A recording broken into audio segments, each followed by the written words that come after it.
तो बड़ी खबर है आज मेरठ से। बड़ी खबर आज ये है, पीएम मोदी आज करेंगे चुनावी आगाज। मेरठ रैली से पश्चिम में होगा चुनावी शंखनाद। सीएम योगी, आरएलडी अध्यक्ष यहाँ जयंत चौधरी मौजूद रहेंगे। तो बड़ी खबर, आज चुनावी शंखनाद प्रधानमंत्री मोदी मेरठ से करने वाले हैं। एक बड़ी जनसभा को संबोधित करेंगे। सीएम योगी भी इस दौरान मौजूद रहेंगे। और इसके अलावा आपको यह भी बताएं कि आरएलडी अध्यक्ष जयंत चौधरी भी मंच साझा करने वाले हैं।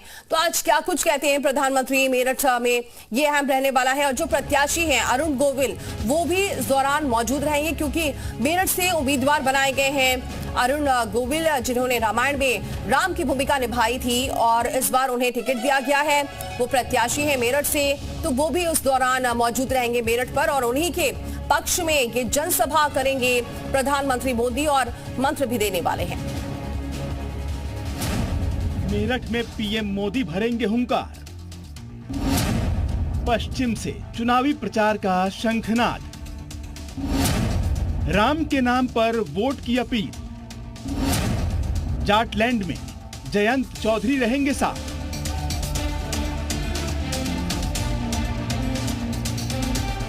मेरठ में बीजेपी प्रत्याशी अरुण गोविल के लिए पीएम मोदी चुनावी जनसभा को संबोधित करेंगे।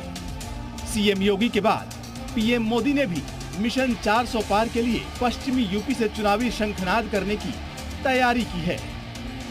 जाटलैंड को साधने के लिए बीजेपी ने खास प्लानिंग की है। सीएम योगी ने मथुरा, मेरठ और गाजियाबाद में प्रबुद्ध सम्मेलन के जरिए चुनावी प्रचार की शुरुआत की थी। अब पीएम मोदी पश्चिम के मैदान में उतरकर उत्तर प्रदेश में मिशन 80 को धार देंगे। जाटलैंड को साधने के लिए इस बार राष्ट्रीय लोकदल भी बीजेपी के साथ है। आरएलडी अध्यक्ष जयंत चौधरी भी पीएम मोदी के साथ मंच पर मौजूद रहेंगे, जिससे एनडीए की मजबूती नजर आए। मोदीपुरम के केंद्रीय आलू अनुसंधान संस्थान में होने वाली ये जनसभा यूपी की कई लोकसभा सीटों पर असर डालेगी। माननीय प्रधानमंत्री नरेंद्र मोदी जी मेरठ आगमन पर हम सब कार्यकर्ता पलक पावड़े बिछाकर इंतजार कर रहे हैं। पश्चिमी उत्तर प्रदेश में फेज 1 के चुनाव है, 8 की सीटें हम जीत रहे हैं और पश्चिम से जो लहर चलेगी पूरे प्रदेश में जाएगी और हम 80 की 80 सीटें जीतेंगे। 2014 में पीएम मोदी ने मेरठ से चुनावी प्रचार का आगाज किया था। तब बीजेपी ने सभी 14 लोकसभा सीटों पर कब्जा किया था। 2019 में एसपी बीएसपी ने गठबंधन किया था। बीजेपी के खाते में तब सिर्फ 7 सीटें आई थी। एसपी बीएसपी ने 7 सीटों पर कब्जा किया था। हालांकि इस बार बीजेपी ने जाटलैंड में अपनी पैठ बनाने के लिए जयंत चौधरी को साथ लिया है। इस बार एसपी और बीएसपी भी अलग अलग हुंकार भर रही है, जिसका फायदा बीजेपी और सहयोगियों को मिल सकता है। ब्यूरो रिपोर्ट, जी मीडिया।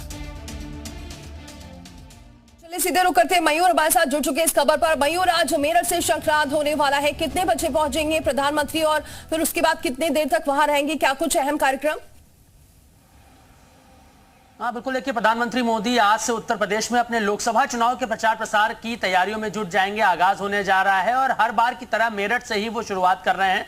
दोपहर को 2:30 बजे के अराउंड वो मेरठ पहुंचेंगे। उसके बाद अनुसंधान केंद्र का जो ग्राउंड है वहां पर जनसभा को संबोधित करेंगे। 3 बजे से कार्यक्रम शुरू होगा। मुख्यमंत्री योगी आदित्यनाथ वहां पे मौजूद रहेंगे और पश्चिम के जो तमाम प्रत्याशी हैं भारतीय जनता पार्टी के, वो मंच पे मौजूद रहेंगे। और खास बात रहेगी कि आरएलडी के जयंत चौधरी पहली बार प्रधानमंत्री मोदी के साथ वहां पर मौजूद रहेंगे। और ये डेडली कॉम्बिनेशन बताया जा रहा है, क्योंकि जो पश्चिम की राजनीति है वो कहीं ना कहीं किसान और जाटों के अराउंड ही घूमती है। और ऐसे में आरएलडी जो पार्टी है वो किसानों की, जाटों की पार्टी है। तो ऐसे में अगर जयंत चौधरी उनके साथ मौजूद रहेंगे तो जो आगाज है वो अब अच्छा माना जा रहा है। हालांकि 80 सीटों का लक्ष्य लेकर भारतीय जनता पार्टी इस बार लोकसभा चुनाव में चल रही है उत्तर प्रदेश में। तो वो जो लहर उठने की बात कही जा रही है कि पश्चिम से लहर उठेगी और वो पूरे प्रदेश में छा जाएंगे, तो उसका असर भी देखने को कहीं ना कहीं मिल सकता है। 2014 में भी मेरठ से प्रधानमंत्री मोदी ने अपने जनसभा की शुरुआत की थी, 2019 में भी शुरुआत की थी। हालांकि 2019 में सीटें जरूर भारतीय जनता पार्टी की एनडीए गठबंधन की कम हुई थी,